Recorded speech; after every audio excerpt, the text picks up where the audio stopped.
여러분 안녕하세요. 전별 변호사입니다. 여러분 한 주 동안 잘 지내셨어요? 와, 진짜 벌써 13주예요. 이제 2주밖에 안 남았어요. 이번 학기 끝나려면. 그러니까 지난번까지 그리고 오늘까지 너무 피곤하셨더라도 조금만 더 힘내시면서 2주를 좀 같이 잘 지내봤으면 좋겠습니다. 그리고 이제 제가 오늘 촬영하는 날짜는 6월 1일이거든요. 근데 사실 5월에 저 개인적으로 너무 많은 일들이 있어가지고 와, 5월은 언제 끝나나 막 이렇게 가끔 그럴 때 있잖아요. 우리가 너무 피곤하고 뭐 목표치가 있고 끝내야 될 일들이 있고 좀 해결해야 될 일들이 있으면 아, 이거 언제 끝나지? 이런 생각을 좀 할 때가 있는데 저한테 5월이 좀 그랬는데 드디어 이제 5월이 끝나고 새로운 한 달이 와서 되게 기대도 많이 되고 또 이제 새로운 마음으로 이제 한 달을 시작할 수 있을 것 같다는 생각이 많이 들었어요. 여러분도 사실 이번 달 되게 일 많을 거잖아요. 뭐 기말고사 보시는 분들도 계실 거고 또 이제 여러 가지 시험 준비하시는 분들도 많을 텐데 이제 이번 한 달 잘 유지하시면서 또 좋은 소식들만 여러분에게 가득하기를 제가 바라고 있겠습니다. 자, 오늘은 보조 참가에 대해서 좀 이렇게 배워보려고 해요. 사실 보조 참가가 실무상으로도 많이 활용이 되고 있어요. 행정사건이라든지 뭐 민사도 그렇긴 하지만요. 특히나 노동사건의 경우에는 또 많이 활용이 되고 있는 부분이기도 해요. 그래서 여러모로 좀 여러분이 알아두실 필요가 있고요. 그리고 또 이 부분이 사실 객관식에 간혹 나오잖아요. 그런데 보조 참가를 민사소송법 책만 보면 조금 애매할 수가 있어요. 왜냐하면 우리가 익숙하지 않은 개념이잖아요. 원고 피고 너무 명확한데 보조 참가는 대체 뭐야? 뭐 이렇게 생각할 수가 있거든요.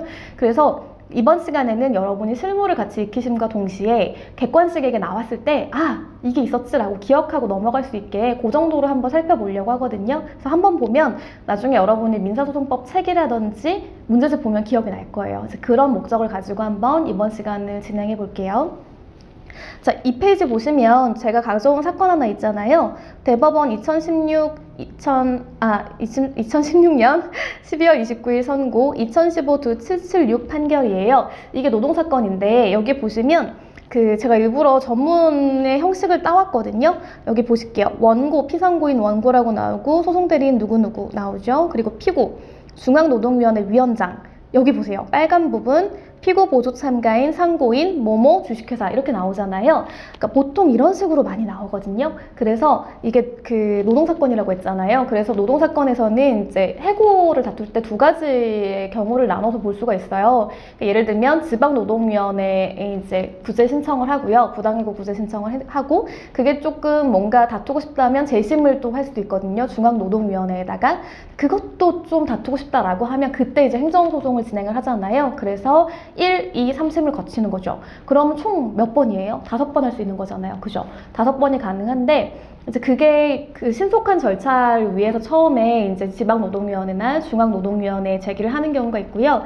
또 그게 아니라 나는 바로 그냥 민사소송을 진행하고 싶어 라고 한다면 해고 무효 확인 소송이라는 게 있잖아요. 그래서 우리가 민사소송을 제기를 하는데요. 총 3심이에요. 여러분 다 아시는. 그래서 1, 2, 3심을 거쳐가지고 3번의 기회를 거쳐서 할 수가 있고요. 보통은 2가지 중에 하나를 선택해서 많이들 하시기는 하거든요. 그래서 그렇게 진행이 되는 걸 일단 이해를 하시고, 그렇다면 아까 제가 지방노동위원회에다가 부당해고 구제 신청이라는 걸 한다고 했잖아요. 이게 마음에 안 들 때 아니면 이의를 하고 싶을 때 뭔가 이유가 있을 거 아니에요. 그럼 재심을 하게 되고 그 재심 판정에 또 이의가 있으면 행정소송 제기를 하잖아요. 근데 바로 그 케이스인데요. 보시면 판시상 근로자에 대하여 여러 징계 사유를 들어서 징계 처분을 한 경우 부당해고 등 구제 재심 판정 취소 소송에서, 지금 이 소송에서요, 징계 처분이 정당한지는 중앙노동위원회가 재심 판정에서 징계 사유로 인정한 것 이외에 징계위원회 등에서 들었던 징계 사유 전부를 심리해서 판단해야 하는가. 바로 이게 핵심적인 쟁점이었거든요. 그러니까 무슨 말이냐면 우리가 이제 해고 관련된 것도 부당해고인지 여부를 판단을 할 때요. 중앙노동위원회에서 예를 들면 회사에서 징계 사유로 들었던, 징계위원회에서 들었던 사유 전체를 다 심리하는 경우가 있고요. 그 중에 일부만 심리하는 경우도 있을 수가 있잖아요. 그럴 때 만약에 중앙노동위원회에서 재심 판정에서 징계위원회에서 들었던 것 중에 일부만 심리했다고 해서 행정소송에서도 그 일부, 많은 쟁점 중에 일부만 대상이 되어야 하는가가 쟁점이었는데 대법원은 그렇지 않다고 봤어요. 그러니까 회사가 들었던 전체 징계 사유를 모두 심리해야 된다라고 봤거든요. 자, 판결 이유 한번 볼까요? 사용자는 근로자에게 정당한 이유 없이 해고, 휴직, 정직, 전직, 감봉, 그 밖에 징벌을 하지 못한다. 이거 근로기준법에 나와 있는 거죠. 그리고 사용자가 근로자에게 부당한 해고를 하면 근로자는 노동위원회에 구제 신청할 수 있죠. 아까 제가 말한 지방노동위원회에다가 구제 신청하는 거. 그리고 지방노동위원회 구제 명령이나 기각 결정에 불복하는 사용자나 근로자는 다시 중앙노동위원회에 재심 신청할 수 있다. 이게 절차를 지금 얘기하고 있어요.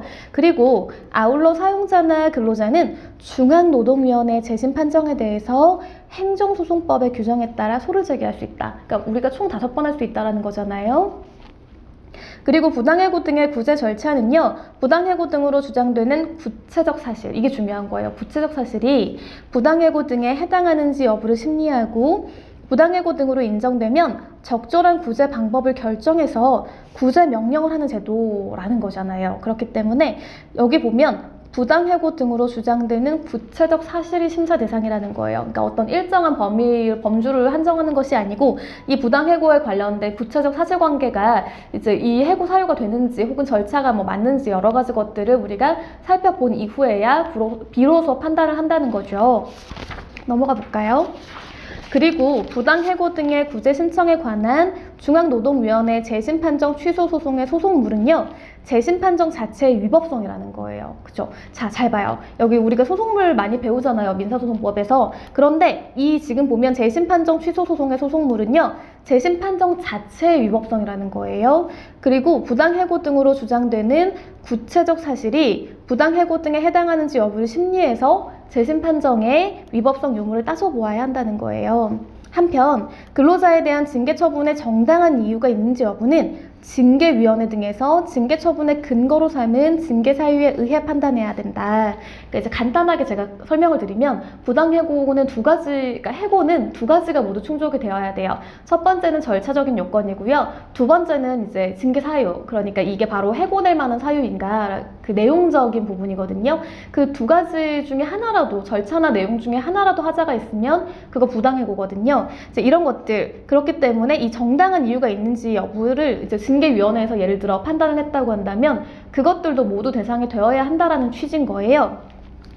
위와 같은 부당해고 등의 구제 절차 관련 규정, 재심 판정 취소 소송의 소송물, 그 심리 방식, 심판 대상이 되는 징계 사유 등을 종합해 본다면 재심 판정이 징계 처분의 정당성에 관한 판단을 그르쳤는지 여부를 가리기 위해서는 징계위원회 등에서 징계 처분의 근거로 삼은 징계 사유에 의해서 징계 처분이 정당한지 여부를 살펴보아야 한다는 거예요. 그러니까 이제 이게 어떤 의미가 있냐면 우리가 보통 어떤 비위 행위라고 하거든요. 그러니까 이제 어떤 근로자가 징계 처분을 당할 만한 행위를 비위 행위라고 하는데요. 그런 행위를 했어요. 그러면 일반적으로 기업에서는 일단은 징계위원회를 여는 거죠. 좀 중대한 징계일 경우에는 위원회를 열어서 심리를 해봐요. 그런데 이게 과연 그냥 견책이나 뭐 감봉이나 정직으로 끝낼 수 있는 사유인지 아니면 해임이나 파면까지 가야 되는 사유인지를 고민을 하는 거죠. 그 절차를 거칠 때 여기서도 마찬가지로 중요한 게 이제 징계 절차하고 징계 내용인데요. 이 징계위원회에서는 사실은 굉장히 다양한 사례들을 많이 다루긴 하거든요. 그러니까 이게 근로자가 굉장히 치명적인 한 가지 잘못만 할 때도 있지만 여러 가지 행위들이 이제 복합적으로 작용하는 경우도 있단 말이에요. 그럴 때는 뭐 심지어 징계위원회에서 3개, 4개, 5개 이렇게 여러 가지 징계 사유를 같이 심리를 할 거잖아요. 그런데 이것과 달리 중앙노동위원회에서는 왜 그랬는지는 잘 알 수 없지만 중간에 어떤 것들이 누락이 되고 한두 가지 사유만 집중해가지고 심리를 한 거예요. 그래서 이 사유에 이제 해당을 하는지 안 하는지를 판단을 한 다음에 해고가 부당한지 정당한지를 판단했다는 거예요. 그렇다고 하더라도 지금은 우리가 부당해고 구제 심판에 관한 재심이 정당한지 아닌지를 보잖아요. 그렇다면 단순하게 재심 사유만 볼 것이 아니고 이 전체의 취지, 부당해고 구제 신청에 관한 전체의 취지라든지 법조문의 내용을 볼 때 이 징계위원회, 최초에 징계를 하기로 결정했던 징계위원회에서 다툰 모든 사유를 전부 봐야 된다라는 거예요. 이 사실, 구체적 사실을 판단하기 때문에 그렇거든요. 이게 보통 이제 그 부당해고의 판단 법리예요. 근데 앞으로 잠깐 돌아가 볼게요. 제가 왜 여기까지 설명을 했냐면 일단 이 판례를 좀 이해를 하셔야 돼서 제가 설명을 한 거고요. 여기 보시면 그 피고의 중앙노동위원회 위원장이 있고요. 피고 보조 참가인의 이제 주식회사가 있잖아요. 그러니까 여기서는 피고 회사, 그러니까 피고가 중앙노동위원회 위원장인데 재심 결정을 해서 이제 주식회사에 어떤 유리한 결정을 했을 거예요. 그러니까 이제 근로자가 여기에 대해 소를 제기를 했을 거고요. 그러자 이제 피고에 대해서 이제 그 회사가 피고의 보조 참가인으로 들어오게 된 거예요. 근데 이게 의미가 뭘까 과연? 보조 참가를 왜 하는 걸까? 보조 참가에는 기판력이 있을까? 이런 부분도 좀 중요하거든요. 그러니까 같이 한번 볼게요. 자, 몇 페이지냐면요. 5페이지예요. 보조 참가의. 자, 여기 민사소송법 제71조에 나오거든요. 보면 소송 결과에 이해관계가 있는 제3자는 한쪽 당사자를 돕기 위해서 법원에 계속 중인 소송에 참가할 수 있다 해요. 그러니까 여기 보시면 당연히 한쪽 당사자잖아요. 그래서 누구를 이렇게 위해서 할 것인가, 소송 행위를 원고를 위해서 할 것인가, 피고를 위해서 할 것인가를 일단 선택을 해야 된다는 거예요. 다만 소송 절차를 현저하게 지연시키는 경우에는 그러하지 아니하다라고 해서 예외를 두고 있어요. 자, 밑에 먼저 볼게요. 그렇다면 이 보조 참가는 과연 뭘까? 여기 제3자잖아요. 그러니까 타인 간의 소송 계속 중인 거예요. 제 소송이 아니고요. 다른 사람 간의, 그러니까 나와 관계없는 다른 사람 간의 소송이 계속될 때 이 결과에 따라 내가 뭔가 권리를 취득하거나 혹은 권리를 잃거나 아주 중대한 뭔가가 있는 경우 혹은 이해관계가 있다 라고 한다면 원고라든지 혹은 피고의 소송을 돕기 위해, 그러니까 승소를 돕기 위해서 하는 거죠. 소송에 참가하는 거예요. 아까 우리가 봤던 케이스에서는 중앙노동위원회 위원장에 패소하게 될 경우에는 이제 부당해고가 안 되는 거니까, 그렇다면 회사 입장에서는 이제 또 자기들이 부당해고했다라는 그런 책임을 져야 되잖아요. 그래서 회사가 보조 참가를 한 거예요. 중앙노동위원회 위원장의 승소를 돕기 위해서. 그렇게 이해하시면 돼요. 그러니까 나도 이해관계가 있기 때문에 거기에 이제 보조 참가를 했다라고 생각하시면 되고요. 그리고 이때 중앙노동위원회하고 이제 근로자하고 원칙적으로 소송을 하고 있는 상황이잖아요. 여기서 피고, 지금 피고 말고 회사는 원칙적으로 제3자예요. 그렇지만 여기에 대한 이해관계가 있으니까 보조 참가할 수 있었던 것이고, 당연히 중앙노동위원회 측, 즉 피고 측으로 보조 참가를 한다는 이 구조는 이해하시겠죠? 자, 넘어가 볼게요. 보조 참가를 하는 자는요, 소송의 당사자가 아니죠, 일단. 그죠? 왜냐면 아까 원피고가 아니었잖아요, 그 주식회사는요. 그렇지만 타인 간의 소송의 결과로 이해관계가 있어요. 그쵸? 만약에 중앙노동위원회가 져봐요. 그럼 자기들 부당해고가 될 텐데, 그런 부분들. 그래서 어느 한쪽을 보조해서 소송에 참가하고 자기의 이익을 보호할 기회를 줌으로써 승패에 대하여 여한이 없도록 하려는데 그 의미가 있다. 그러니까 예를 들어 아까 회사의 경우에도 자기들이 이 소송에 관여하고 싶을 수 있잖아요. 왜냐면 만약에 부당해고라고 하면 임금도 줘야 될 거고요. 원직에 복귀시켜야 될 거고 여러 가지 책임을 지니까. 그런데 자기가 아무것도 관여할 수 없다라고 하면 어떻겠어요? 이 소송의 승패에 대해서 불복하기가 어려울 거 아니에요. 그러니까 뭔가 관여해서 이제 도울 수 있는 기회를 주는 거죠. 그런 것들 위해서. 자, 요건이 있어요. 첫 번째는 다른 사람 사이에 소송이 계속되어야 해요. 왜냐하면 소송이 이미 종결이 되었는데 여기에 참가를 해가지고 소송 절차를 다시 처음부터 진행시킬 수는 없는 거잖아요. 그러니까 소송 절차는 계속 중요해야 해요. 두 번째, 소송 결과에 대해서 이해관계가 있어야 돼요. 자, 법원은 이 이해관계를 뭐라고 볼까요? 같이 한번 볼게요. 대법원 1999년 7월 9일 선고 99-12796 판결이거든요. 여기 보시면 피해자가 공동 불법행위자 가운데 한 사람을 상대로 손해배상을 구하는 소송이 있는 거죠. 그럴 때 다른 공동 불법행위자는 그 소송의 결과에 대해서 법률상 이해관계를 가지는 거예요. 그러니까 이게 지금 뭐냐면 제2심에서요, 공동 피고였던 사람이 있어요. 그런데 다른 공동 불법행위자인 피고에 대한 원고의 패소 판결이 확정되는 것을 방지하기 위해서 원고의 상고 기간 내에 보조 참가 신청과 아울러서 상고를 제기한 사건인데요. 그러니까 지금 공동 불법행위자라는 거잖아요. 또 두 명이라고 우리가 생각을 해봐요. 두 명인데, 그런데 이 소송 결과에 대해서 법률상 이해관계가 당연히 있겠죠. 한 명에 대해서. 그렇기 때문에 이제 제2심에서 공동 피고였던 사람이요, 다른 피고가 지금 상고 제기 안 하는 거예요. 그러면은 원고가 이제 패소 판결되는 게 확정되면 또 문제가 본인한테 생길 수 있잖아요. 그렇기 때문에 원고의 상고 기간 내에 보조 참가 신청을 하면서 이제 상고 제기한 그런 사안이거든요. 자, 볼게요. 내용 1번. 특정 소송 사건에서 당사자의 일방을 보조하기 위하여 보조 참가를 하려면 당해 소송의 결과에 대해서 이해관계가 있어야 된다는 거예요. 그죠? 이게 법률적 이해관계인데 이따 또 볼 거예요. 일단 이해관계가 있어야 되고요. 아, 여기 나오는구나. 여기에서 말하는 이해관계라고 하면 사실상이나 경제상 또는 감정상의 이해관계가 아니라는 거예요. 법률상의 이해관계라는 거죠. 그러니까 사실 여러분, 소송을 제기하는, 소송이 또 진행되는 여러 가지 이유 중에 하나가 있는데 그 중에 좀 큰 비중을 차지한달까? 그런 것 중에 하나가 감정상의 이유이기도 하거든요. 그러니까 왜 여러분 판례 보시면은 굉장히 중요한 사건인데 금액이 너무 적은데도 불구하고 막 소송 제기되고 그게 3심까지 가서 대법원이 판단하는 경우들이 꽤 있잖아요. 저 되게 학부 때 이제 전 법학과 전공했었거든요. 저 때만 해도 법학과가 있을 때여가지고 그럴 때 굉장히 의아했던 거죠. 이 금액이 크지 않은데 이 소송 비용을 들여가면서 대법원까지 갔다는 거야? 그러니까 좀 의아할 수 있잖아요. 근데 실제로 소송을 진행을 하거나 소송 제기하는 것들을 보면 굉장히 감정적인 이유로도 많이 하세요. 그래서 사실 대리인들 같은 경우는 그런 부분에 있어서 크게 실익이 없다고 하면 1차적으로는 화해라든지 다른 방안을 통해서, 소송이 아니라 다른 방안을 통해서 조금 해결하기를 권유해 드리지만 그게 불가능한 경우들이 있어요. 그리고 부득이 꼭 본인은 이것을 해서 법원에서 판단받고 싶다라고 하시는 분들이 계시거든요. 그럴 때 이제 그 소의 이익이 있는 경우에 한해서 저희가 이제 같이 도와드리는 경우들이 있는데 그런 경우예요. 근데 여기서는 분명하게 이런 감정상이라든지 사실상 경제적인 어떤 이해관계가 아니고요. 법률상의 이해관계가 있어야 된다라고 명시하고 있어요. 알아두세요. 그리고 여기 보시면 불법 행위로 인한 손해배상 책임을 지는 자는 피해자가 다른 공동 불법 행위자들을 상대로 제기한 손해배상 청구 소송의 결과에 대해서 법률상의 이해관계를 갖는다. 그렇잖아요. 같이 여러 가지 잘못을 했단 말이에요. 불법행위를 했는데 피해자가 자기 말고요. 다른 그 공동 불법행위자들 상대로 먼저 손해배상 청구를 할 수가 있잖아요. 그럴 때 여기 이 결과에 대해서 본인도 당연하게 공동이니까 이해관계를 갖겠죠. 이게 이해관계는 사실이나 경제상이나 어떤 감정상의 그런 것들이 아니고 법률상의 이해관계인 거 이해하시겠죠?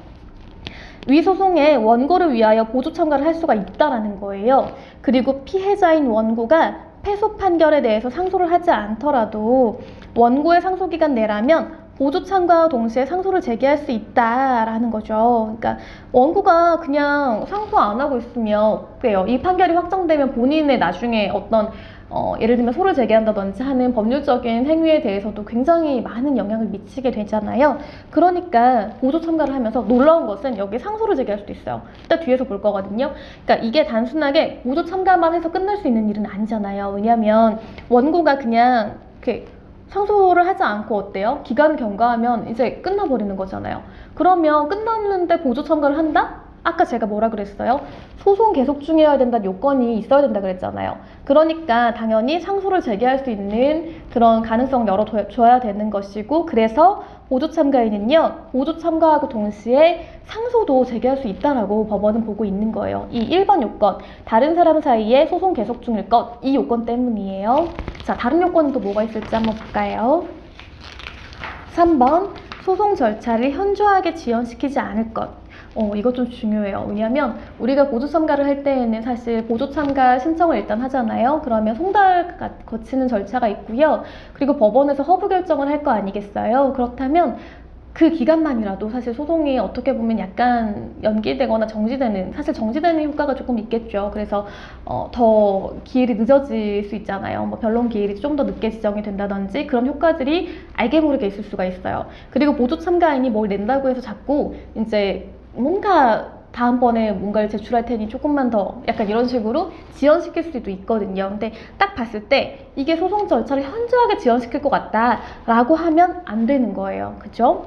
그리고 이런 경우도 있어요. 보조 참가가 변호사 대리의 원칙을 잠탈하는 수단으로 이용되는 경우들도 있거든요. 그러니까 뭔가 우리가 사실은 어떤 소송 대리를 할 때는 당연하게 이제 변호사 대리의 원칙이 있는 거잖아요. 근데 이걸 우회하기 위한 목적으로 보조 참가를 하는 거죠. 그래서 뭔가 변호사가 아닌 자가 이렇게 이 소송 행위의 대리인으로서 기능을 하는 것을 막고자 하는 거죠.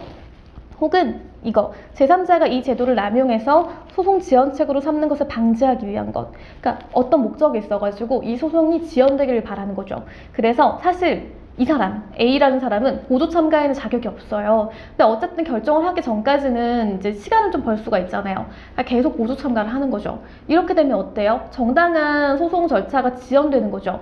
근데 법에는 그런 말도 있잖아요. 신속한 소송이 굉장히 중요하다라는 취지의 그런 격언도 있거든요. 왜냐하면 어떤 우리가 소송을 진행을 할때 그러니까 적시에 판단을 내려야 되는 경우들이 있어요. 그런데 이게 무한정 지연되거나 소송이 너무 길어지게 된다면 일단은 소송을 제기하고 있는 그 당사자들의 삶이 좀 피폐해질 수가 있고요. 스트레스를 계속 받으니까. 그리고 현실적으로 이 법률 관계가 해소되지 않았기 때문에 계속 이거에 관한 추가적인 문제가 발생할 우려가 있단 말이에요. 그런데 제3자가 이렇게 남용하도록 두면 안 되잖아요. 그래서 이 소송 절차를 현저하게 지연시키지 않을 것이라는 요건을 두고 있는 거예요. 실제로도 이렇게 소송 지원하려고 남용하시는 분들이 좀 있어서 이제 문제가 되는데, 그럴 때에는 이런 부분들에 대해서 이의를 하면 돼요. 나중에 또 뒤에 나올 거거든요. 한번 볼게요. 네 번째 요건은 참가 신청은 소송 행위의 유효 요건을 갖추어야 한다 라고 되어 있죠. 그러니까 우리가 흔히 아는 당사자 능력이라든지 소송 요건 이런 것들이 다 있어야 된다라는 취지인 거예요. 판례 한번 볼까요? 대법원 2002년 9월 24일 선고 992-1519 판결이에요. 타인 사이의 항고소송이죠. 항고소송에서 소송의 결과에 관해서 이해관계가 있다라고 주장하면서 민사소송법 제71조에 의한 보조 참가를 할 수 있는 제3자는 민사소송법상의 당사자 능력이나 소송 능력을 갖춘 자여야 한다. 너무 당연한 거겠죠. 왜냐하면 소송에 대해서 지금 우리가 들어와야 되는 자인데, 소송 행위를 해야 되는 자인데 당연히 당사자 능력이라든지 소송 능력이 필요할 수 있잖아요. 그러한 당사자 능력이나 소송 능력이 없는 행정청으로서는 민사소송법상의 보조 참가를 할 수는 없고, 다만 행정소송법 제17조 제1항에 의한 소송 참가를 할 수 있을 뿐이다. 그러니까 이게 지금 사실 예전에 서울특별시장이 이제 행정청이잖아요. 그래서 보조 참가 신청을 했는데 이게 부적법하다라고 판단을 한 사례거든요. 그러니까 왜냐하면 이 행정청 있잖아요. 행정청은 행정심판법에 따로 있어요. 행정소송법에. 행정심판이 아니고 행정소송법에 따로 규정이 있거든요. 그래서 민사소송법에 대한 이 71조, 제71조의 보조 참가는 안 된다는 거예요. 자, 법 한번 볼까요? 행정소송법, 심판법 아니고 행정소송법. 자, 제17조를 보면 행정청의 소송 참가라는 규정이 있어요. 제1항 같이 볼까요? 법원은 다른 행정청의 소송에 참가시킬 필요가 있다고 인정할 때에는 당사자 또는 당의 행정청의 신청 또는 직권에 의해 결정함으로써 그 행정청을 소송에 참가시킬 수 있다. 자, 어때요? 법원에서는 행정청의 경우에는요, 소송을 진행하다가 뭔가 이 행정청이 직접 소송에 참가해야 될 필요가 있다고 판단되는 경우가 있어요.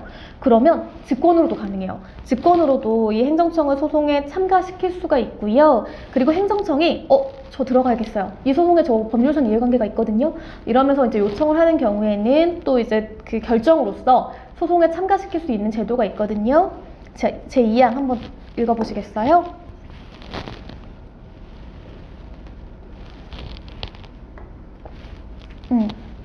보시면 법원은 제1항의 규정에 의한 결정을 하고자 할 때에는 당사자하고 및이니까 당사자 및 당의 행정청의 의견을 들어야 한다라고 나오죠.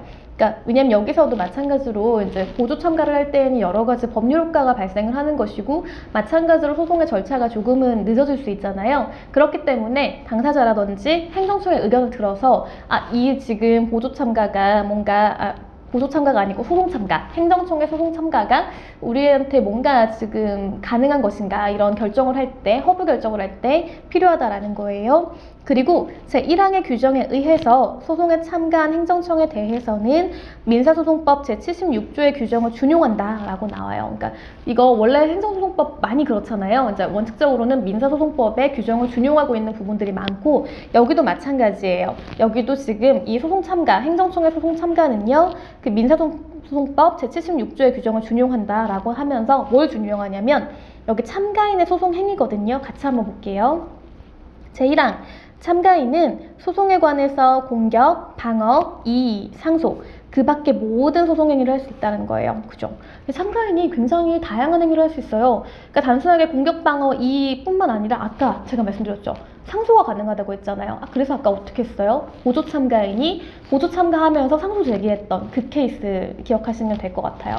그 밖에 모든 소송행위도 할 수 있다는 거예요. 이것은 행정청도 마찬가지. 나중에 여러분 행정소송법에서 이제 행정청에 혹시 소송 참가가 나왔을 때 이 부분 기억하세요. 다 할 수 있어요. 상소재개도 심지어 할 수 있다라는 거 알아두시면 좋겠어요. 다만 예외가 있죠.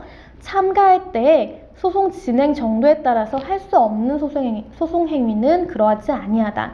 그러니까 이제 우리가 여러 가지 민사소송법 절차를 보다 보면 소송 진행에 따라서 할 수 있는 게 있고 없는 게 있잖아요. 마찬가지로 여기에도 참가행위요. 진행 정도에 따라서 이미 못하게 돼버리는 행위들이 좀 있을 수 있어요. 그것들은 역시나 불가하다라는 거예요.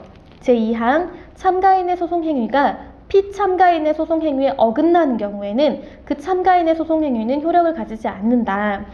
당연하겠죠. 승소를 돕는 거잖아요. 승소를 돕는 것이고 이제 그렇지만 사실 당사자는 어떻게 보면 피참가인이잖아요. 그죠? 그러니까 이 사람에 대한 어떤 소송행위를 반하는 행위들을 하기에는 하는 것까지 허용한다라고 하면 너무 과도한 거죠. 그래서 뒤에 보시겠지만 이 보조참가인에게는 사실 기판력도 미치지 않거든요. 그렇기 때문에 어긋나는 행위들은 할 수 없고 그 참가인의 어떤 어긋나는 행위를 했다라고 한다면 그 행위는 효력이 없다라고 그 조문은 보고 있다라는 거 알아두시면 좋겠어요. 자, 그러면 우리 절차를 같이 한번 볼게요. 참가 신청의 절차는요, 구두나 그 서면 신청으로 둘 다 가능하거든요. 법조문 한번 볼게요. 제72조 참가 신청의 방식 제1항 참가 신청은 참가에 취지하고 이유를 밝혀야 돼요. 참가하고자 하는 소송이 계속된 법원에 제기해야 한다. 그렇겠죠? 제2항 서면으로 참가를 신청한 경우에는 법원은 그 서면을 양쪽 당사자에게 송달해야 한다. 그죠? 한쪽 당사자가 이미 알고 있을지라도 어쨌든 당사자들은 모두 이걸 알아야 되잖아요. 누가 어떤 목적으로 왜 들어오고자 하는지 그런 것들을 알아야 되니까 모두 송달을 해야 되고요. 제3항 참가 신청은 참가인으로서 할 수 있는 소송 행위하고요. 동시에 할 수 있다는 거예요. 아까 그래서 뭐 같이 했다고 했죠? 이거 기억하시라고 제가 일부러 반복해서 말씀드려요. 상소랑 같이 제기했다라는 거 알아두세요. 자, 그렇다면 구체적으로 뭘 할 수 있을까요? 참가인은 상소 제기할 수 있고요. 지급명령에 대한 이의 신청할 수 있어요. 여러분 이거 배우셨죠? 지급명령을 우리가 하잖아요. 예를 들어 금액이 크지 않고 너무 명백한 증거들이 있고 그럴 때에는 굳이 소송으로 가지 않고 그냥 지급명령 신청을 해요. 예를 들면 A가 그러니까 피고가 나에게 얼마를 언제 얼마를 대여해 갔으니 그걸 돌려달라. 뭐 이런 취지의 간단한 소송 같은 경우들은 지급명령 신청을 하는 거죠. 근데 나는 빌려간 적이 없어요. 혹은 나는 이미 갚았단 말이에요. 그러면 지급명령 신청에 대해 이의를 해야 돼요. 이의하지 않으면 확정 판결하고 같은 효력이 있거든요. 그러니까 이의 신청을 할 수 있어요. 그것을 참가인도 할 수 있다는 거예요. 법률적 이해관계가 있기 때문에 그래요. 그리고 추후 보완 상소 있죠. 그것도 가능하고요. 재심의 소까지 제기할 수 있어요. 그러니까 이거 다 알아두셔야 돼요. 그 참가 신청은요. 이렇게 뭐 상소를 제기하든 지급명령에 대한 이의 신청을 하든 하면서 동시에 참가 신청을 할 수 있다라는 거 알아두세요. 자, 그러면 이 참가의 허부 재판은 어떻게 할까요? 이것도 마찬가지로 법조문에 나와 있거든요. 제73조 한번 볼게요. 참가 허가 여부에 대한 재판 제1항 당사자가 참가에 대하여 이의를 신청한 때에는 참가인은 참가의 이유를 소명해야만 하며 법원은 참가를 허가할 것인지 아닌지를 결정해야 한다라는 거죠. 그러니까 뭔가 이제 이럴 수 있잖아요. 누가 보조 참가 신청을 했다고 해요. 근데 뭐 당사자가 볼 때에는 말도 안 되는 참가 신청이고 너무 법률상의 이해관계도 없고 이거 되게 엉뚱한 거죠. 그리고 소송 지연의 목적이 너무 보여요. 그렇다면 이의 신청을 해야 되는 거죠. 그럴 때 참가인은 내가 왜 참가해야 되는지, 내가 참가인으로서 어떠한 법률적 이해관계가 있는지 그런 것들을 소명을 해야 되는 거죠. 그리고 법원은 참가를 허가할 것인가 말 것인가를 결정을 해야 돼요. 제2항 법원은 직권으로 참가인에게 참가의 이유를 소명하도록 명할 수 있다는 거죠. 그러니까 이의 신청하지 않았어요. 이의 신청하지 않았는데 법원이 보니까 참가 이유가 있나? 잘 모르겠는데 라고 판단될 수가 있잖아요. 그럴 때에는 이제 법원에서 당신 왜 참가하려고 하는지 이유를 밝혀주세요 라는 취지로 이제 소명을 하라고 명할 수 있고요. 근데 딱 봤는데 봐도 모르겠어요. 아무리 봐도 참가 이유가 없는 거예요. 그럴 수 있잖아요. 그럴 때에는 참가의 이유가 있다고 인정되지 아니한 때에는 참가를 허가하지 아니하는 결정을 해야 된다. 어쨌든 법원은 뭔가 결정을 해야 된다는 거예요. 제3항, 제1항 및 제2항의 결정에 대해서는요. 자, 보시죠. 즉시 항고를 할 수 있다는 거예요. 그러니까 법원이 이의 신청을 했는데 허부를 결정했을 때 모든 당사자들은 즉시 항고를 할 수 있다라는 취지. 그러니까 보조 참가에 관한 것이니까. 자, 봅시다.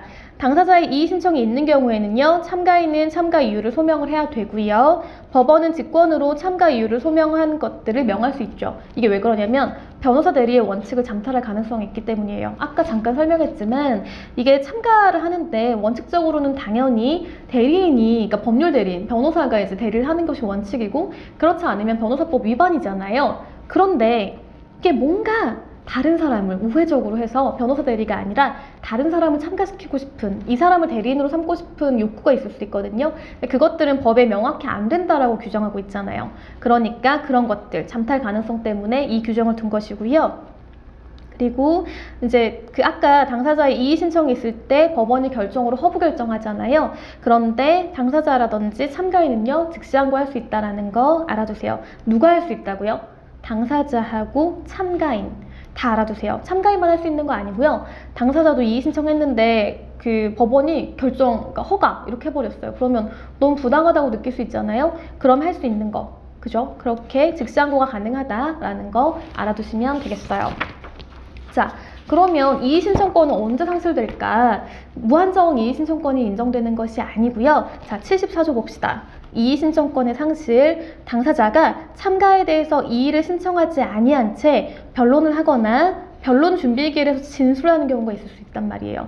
우리 그런 경우 되게 많잖아요. 어떤 하자가 있어요. 소송 행위를 하는데, 그런데 예를 들면 관할 같은 경우도 전속 관할 말고 이제 예를 들어 좀 우리가 뭔가 잘못 제기를 한 거죠. 그런데 여기에 대해서 이의 신청을 하지 않는 경우가 있을 수 있어요. 그냥 몰라서 그럴 수도 있지만 그냥 지나가자, 이거 괜히 이의 신청하거나 뭔가 하면 절차가 더 복잡해지고 지연되는 효과가 생길 수 있으니까 그냥 가자라고 하고 변론을 해요. 어쨌든 진술을 하잖아요. 그러면은 이의 신청할 권리를 잃는다는 거예요. 그러니까 다른 소송 절차에서도 이런 거 되게 많았잖아요. 그러니까 여러분이 요거 기억하시면 좋겠어요. 무한정 이의 신청권 인정되는 거 아니다라는 거. 자, 그럼 제 75조에는 참가인이 소송에 관여할 수 있는 부분들이 나오거든요. 제1항, 참가인은 그의 참가에 대한 이의 신청이 있는 경우라도 참가를 허가하지 아니하는 결정이 확정될 때까지 소송행위를 할 수 있다라고 보고 있어요. 그러니까 이런 거죠. 이제 일단 보조 참가 신청을 딱 한 거예요. 그런데 이의 신청을 했어요, 당사자가. 이거 저 사람 법률상 이해관계도 없고요. 분명히 소송 지연 목적이에요. 아니면 변호사 대리 원칙을 잠탈하려고 하는 거니까 인정해서는 안 된다라고 주장할 수 있잖아요. 그럴 때 참가인이요, 바로 아무 행위도 못하느냐? 그건 아니라는 거예요. 그건 아니고 참가를 허가하지 아니하는 결정. 그러니까 법원에서 당신 참가 이유 없으니까 참가를 인정할 수 없다라는 결정이 내려지기 전까지는 소송행위를 할 수 있다는 거예요. 이거 잘 알아두세요. 그러니까 참가 결정, 허가하지 아니하는 결정이 확정될 때까지는 소송행위가 가능하다. 이게 5예요. 그죠? 자, 2번. 당사자가 참가인의 2항이죠. 2항. 당사자가 참가인의 소송 행위를 원용하는 경우. 그러니까 뭔가 이제 예를 들어 이런 거죠. 그러니까 뒤에까지 같이 보고 넘어갈게요. 참가를 허가하지 아니하는 결정이 확정되어도 소송 행위는 효력을 가진다. 이거는 당사자의 의사를 존중하기 때문에 그런데요. 이제 법원이 딱 이렇게 직권으로 볼 수도 있잖아요. 예를 들면 봤는데 이거 법률상 이해관계가 아무리 봐도 없는데? 불허. 이렇게 했어요. 그런데 당사자가 아니에요. 이거 그냥 제가 원용할게요. 참가인의 소송행위 원용할게요. 유리할 수 있잖아요, 당사자한테는. 그럼 원용할 수도 있잖아요. 그러면 법원이 비록 참가 허가하지 않는다는 결정을 확정했더라도 그 참가인이 한 소송행위 있잖아요. 이건 효력을 가진다는 거예요. 굉장히 중요한 효력이잖아요. 그죠? 보통은 법원이 허가하지 않으면요, 그 행위는 아무 효력이 없어요. 그렇잖아요. 우리가 다 알고 있잖아요. 그런데 보조 참가에 관해서는요, 뭔가 법원이 허가하지 아니하는 결정을 했다고 하더라도, 그렇다고 해도 당사자가 아니야, 나 참가인이 한 행위 원용할 거거든? 내가 그냥 원용할게, 나한테 인정해줘 라고 한다면 그 해당 소송행위는 효력이 있다라는 거 반드시 알아두세요. 자, 제76조 봅시다. 제1항, 참가인은 소송에 관해서 공격, 방어, 이의, 상소, 그 밖에 모든 소송행위를 할 수 있어요. 아까 봤죠? 다만 뭐 안 된다고 했어요? 참가할 때 소송의 진행 정도에 따라 할 수 없는 소송행위는 안 된다고 했잖아요. 그죠? 제2항 볼까요? 참가인의 소송행위가 피참가인의 소송 행위에 어긋나는 경우에는 그 참가인의 소송 행위는 효력을 가지지 않는다. 아까도 봤죠. 그래서 아까 그 가능한 소송 행위를 우리가 뭐냐라고 살펴봤잖아요. 그때 뭐가 있냐면 참가인은요 사실 주장을 할 수가 있어요. 예를 들면 아까 부당해고 관련된 부분에서도요. 회사가 이제 징계 사유가 있고 징계 절차를 잘 지켰다라는 것들, 그거에 관한 사실이 있을 거잖아요. 그런 것들을 증거를 내면서 이제 주장을 할 수가 있는 것이고요. 증거 신청도 할 수가 있어요. 그러니까 이제 뭐 증인 신청을 한다든지 서준 관련된 거라든지 이제 문서 제출 명령 같은 걸 통해서 나에게 이 증거를 달라, 내가 확보해야겠다라는 신청을 할 수가 있고요. 상소 제기도 할 수가 있고요. 이의 신청도 할 수 있어요. 굉장히 많은 행위들을 할 수 있다라는 거죠. 그리고 참가인의 소송 행위는요. 피참가인인 자신이 행한 것과 같은 효과라는 거예요. 이것도 알아두세요. 효과가 굉장한 거죠. 그런데 할 수 없는 게 있다고 했잖아요. 그죠? 참가인이 할 수 없는 소송행위 1번인데 참가 당시의 소송 정도에 따라서 할 수 없는 행위가 있다고 했죠. 예를 들면 자백의 취소라든지 이미 자백했는데 그죠? 취소할 수 없다라는 거죠. 그리고 여러분 잘 아시는 실기한 공격 방법의 제출, 이거 안 된다는 거예요. 이미 기간을 그죠? 이미 실기했어요. 그런데 공격 방법을 제출할 수 있다? 이거 당사자도 안 되는데요? 안 되는 거죠. 그죠? 그리고 상고심에서 새로운 사실이나 증거 제출, 이거 어때요? 상고심에서 사실 주장 안 되잖아요. 새로운 거는 증거? 안 되죠. 당연히 사실심이 아니라 상고심은 법률심이니까 마찬가지로 당사자한테 안 되는 것은 당연히 보조 참가인에게도 안 된다는 거예요. 그리고 피참가인의 상소기간 경과 후 상소제기, 이거 너무 당연하겠죠. 왜냐하면 소송 계속 중이어야 가능하다는 건데 상소기간은 어때요? 기간 도과하면 할 수 있어요? 안 되잖아요. 당사자가 못하는 거? 이거 못하겠죠. 당연히. 그런 개념으로 이해하시면 돼요. 그러니까 시각을 당사자가 할 수 없는 것은 그러니까 시기에 따라서, 소송 절차의 시기에 따라서 당사자가 못하는 것 당연히 보조 참가인이 못한다 라고 이해하시면 돼요. 자, 다음 페이지 2번 참가인의 행위에 어긋나는 행위, 이거 뭐가 있을 것 같아요? 예를 들면 이런 거죠. 피참가인이요 어떤 행위에 대해 자백을 했어요. 근데 그 참가인이요 무슨 소리야, 아니야 그 자백 잘못했어 라고 하면서 부인할 수 있을까요? 안 돼요. 왜 안 되냐면 당사자가 아니거든요. 그쵸? 참가인은 당사자가 아니기 때문에 피참가인이 이미 나 그거 했어요, 그거 맞아요 라고 자백한 거에 대해서 부인할 수 없어요. 잘 알아두세요. 세 번째, 피참가인에 대한 불이익한 행위, 이거 왜 안 될까요? 될 것 같은데 왜 안 될까요? 아까 뭐라 그랬을까요? 제가 보조 참가인은요, 이 참가인은 피참가인에 대한 승소를 보조하는 자예요. 그러니까 이 피참가인을 이기게 하기 위해서, 소송에서 승소하기 위해서 참가하는 거잖아요. 그렇기 때문에 당연하게 불이익한 행위는 할 수가 없겠죠. 예를 들면 소를 취하하거나 청구를 포기하거나 인락하는 행위, 화해, 상소권의 포기와 상소 취하 등은 할 수 없다라는 거예요. 자, 네 번째, 청구를 변경하거나 확장하는 행위 안 된다는 거예요. 그러니까 기존의 소송 형태를 변경하는 청구의 변경이나 반소, 우리 저번에 배웠잖아요. 반소, 그리고 중간 확인해소, 이런 거는 예전에 제기했던 소송 형태에 당연히 변경을 가져올 수 있고요.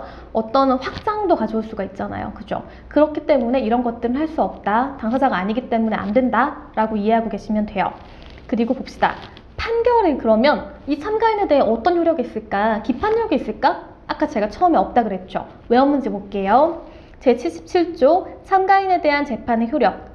자, 재판은 다음 각호 가운데 어느 하나에 해당하지 아니하면 참가인에게도 효력이 미친다라고 하면서 제1호, 제76조의 규정에 따라 참가인이 소송행위를 할 수 없거나 그 소송행위가 효력을 가지지 아니하는 때, 제2호, 피참가인이 참가인의 소송행위를 방해한 때, 제3호, 피참가인이 참가인이 할 수 없는 소송행위를 고의나 과실로 하지 아니한 때, 이 세 가지가 아니라고 한다면 참가인에게도 소송의 효력, 그 재판의 효력이 미친다는 거예요. 조금 더 자세하게 볼게요. 뒤에서.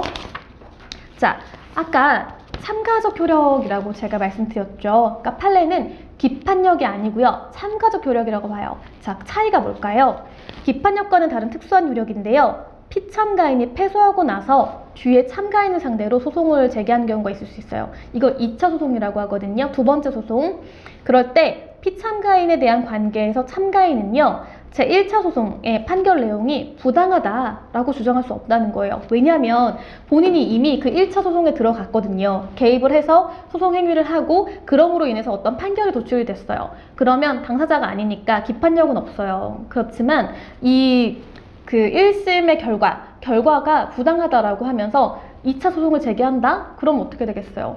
뭔가 이 소송의 절차적인 어떤 흐름이라든지 그 소의 이익이라든지 여러 가지 문제가 생길 수 있잖아요. 그렇기 때문에 판결 내용이 부당하다고 주장할 수 없다라는 거예요. 이게 바로 참가적 효력이라는 거예요. 같이 한번 볼까요?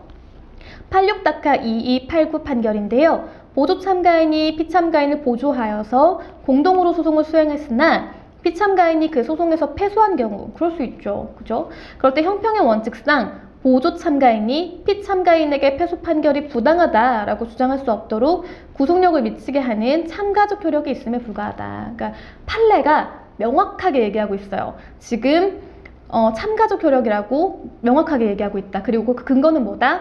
형평의 원칙이다라는 거 알아두세요.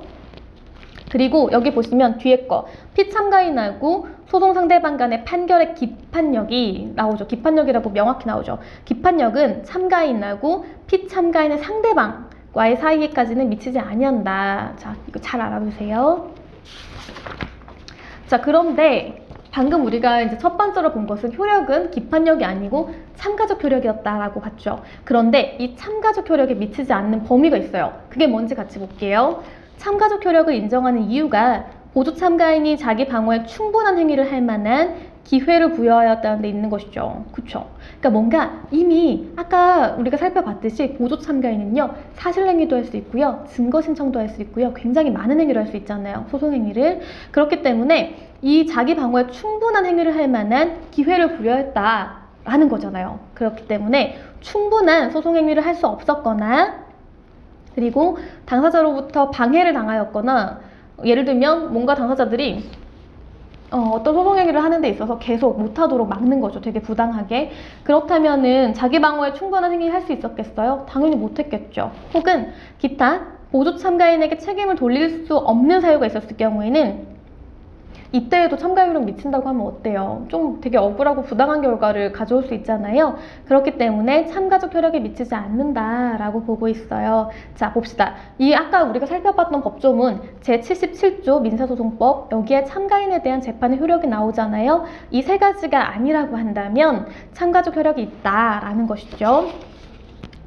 자, 오늘은 이렇게 참가인 소송 행위에 대해 조금 살펴봤어요. 굉장히 조금 빠르게 진행한 것 같긴 한데요.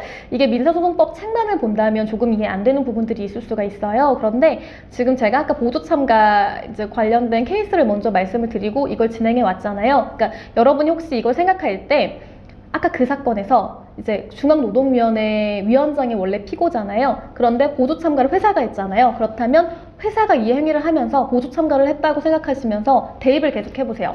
회사 행위에 대해서. 그리고 인정이 되는 게 있고 안 되는 게 있고 또 기판력이 있고 우리가 보조 참가인은 원칙적으로 기판력이 없기 때문에 참가적 효력만 있다라고 인정을 했잖아요. 그런데 참가적 효력이 또 인정되지 않는 경우들도 지금 방금 살펴봤잖아요. 그러니까 이런 식으로 대입을 해서 살펴보세요. 그래서 제가 일부러 케이스를 가져온 거거든요. 그러니까 하나하나 조금 구체적으로 살펴본다면 여러분이 조금 더 이해하시고 기억하시기 쉬우실 거예요. 그리고 이제 객관식에 보통 OX처럼 우리가 기억하는 게 편하니까 그렇게 해서 아까 제가 되는 거, 안 되는 거, 그리고 기억하라고 했던 포인트들이 있죠.